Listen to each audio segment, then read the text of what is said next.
Hopefully you are feeling happy. Had to play that song, get it going. It's like 8:30. It's 9 o'clock in the morning. Feeling really happy. We're approaching. What is this? The third week of the semester. I think it's like the third week, right? Something like that. Well, wanted to stop by, say good morning. If you're watching this after you've gotten off of work, good afternoon or good evening. So I've received a couple of emails, and I wanted to take a few minutes to spend time and go over some of the questions I received. One, due dates.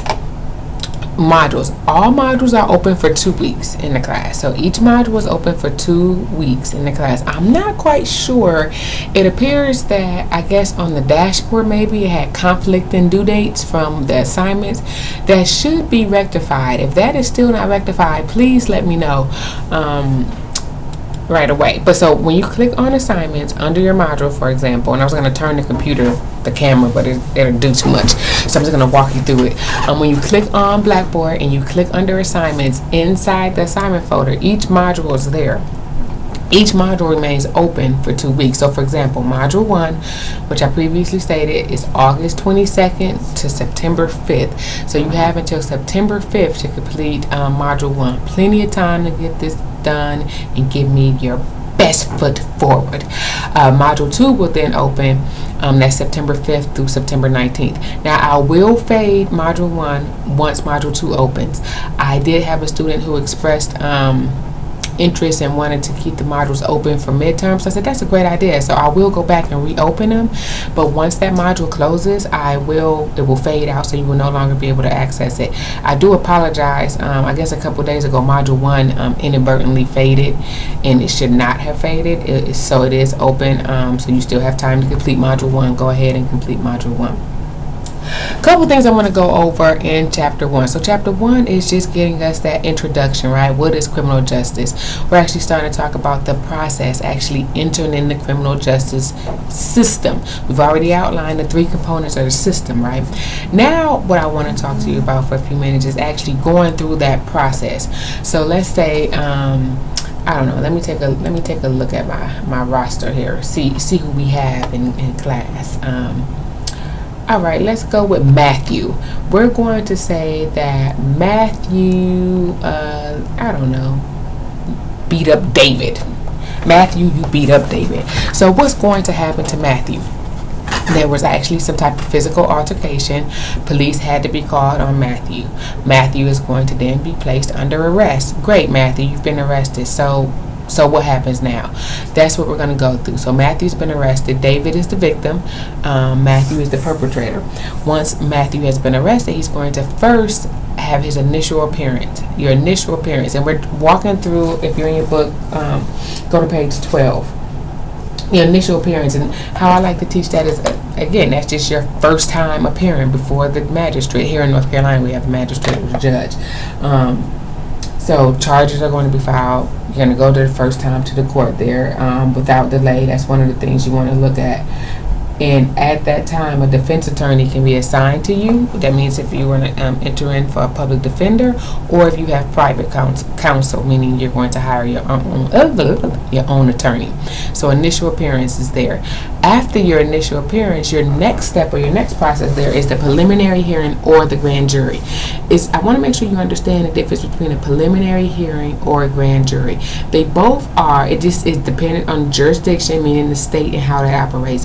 What they both do is decide whether there is probable cause to go forth with the charges. So your initial appearance is like, okay, you're coming to court, you have the right to an attorney. If you're going to assign an attorney, these are going to be your charges, kind of like that. This is our first time in the court.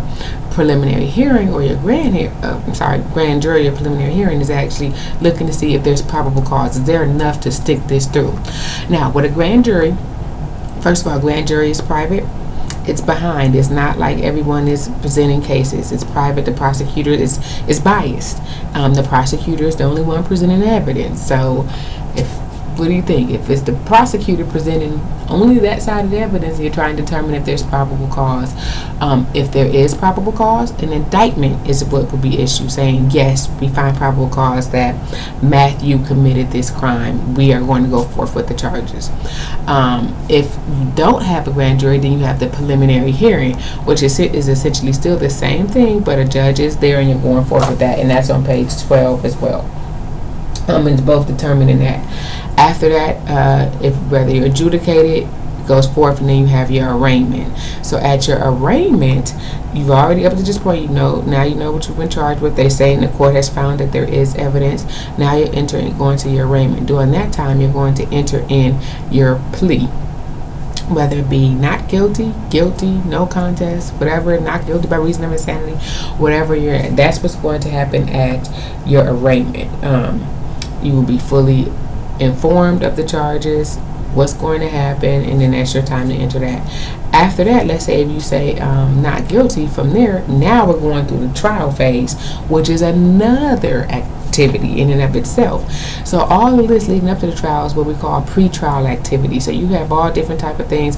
So going forth before you go to trial, you may have an attorney that's going to try to submit a what am I trying to say? When you're trying to suppress the evidence. A motion a motion to dismiss certain evidence, a motion to suppress evidence. All that's going to happen pre-trial. So understanding that and understanding what happens at each. So Matthew, there you have your initial appearance, your preliminary hearing, or your grand jury. Understand that the grand jury will issue an indictment. An indictment will be issued there. Information is a preliminary hearing. Then you have your arraignment, and then your sentencing. So Matthew, what would your sentence be? I don't know. We would have to look to see if they have mitigating circumstances or aggravating circumstances.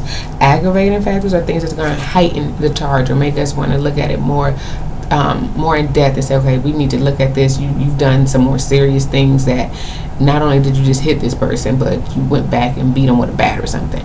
Mitigating is going to help to kind of defend or lessen the situation. So just understanding those differences. I don't want to go through the entire chapter. I wanted to just hit on those components traveling through the system. I think when you look on page 11, that chart can be a little confusing when you're looking at that chart. But when looking at that, make sure you're looking at the top part where it says entry, and then it's going to prosecution and pretrial, adjudication, sentences, and corrections. So that's why you have that chart flowing different ways.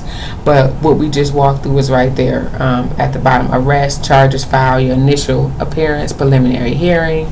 You're going there, and then you're going to have your grand jury, or preliminary hearing, then go over to your arraignment, and then if it was to go to trial, down there starts the trial process of what you're going through.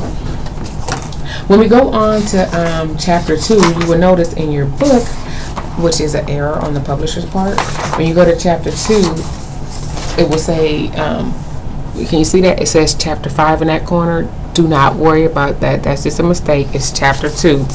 And you will see down there is chapter 2. So everything correlates with the correct chapter. Somebody will email me if you're not watching this video and ask me about that. So yes, chapter 2 on your book says chapter 5, but that is chapter 2, and it is at the bottom. And that's because this was a custom book. So they took chapters from different books to compile it together to make it an easier read. So that's what happened there. Make sure that you get your assignments in. I have had the opportunity to read some of your discussion boards. Great discussion. Some articles, really, really good articles. Make sure that I can see that people are taking the time to read your classmates' article and supply substantial feedback, something of substance when you're supplying that feedback. I am grading the assignments. I do read them. So make sure you are reading those and responding to the students. If you have any questions, I am always here. You can feel free to stop by and see me, shoot me an email, call me, periscope me, if we need to do a video chat, whatever it may be.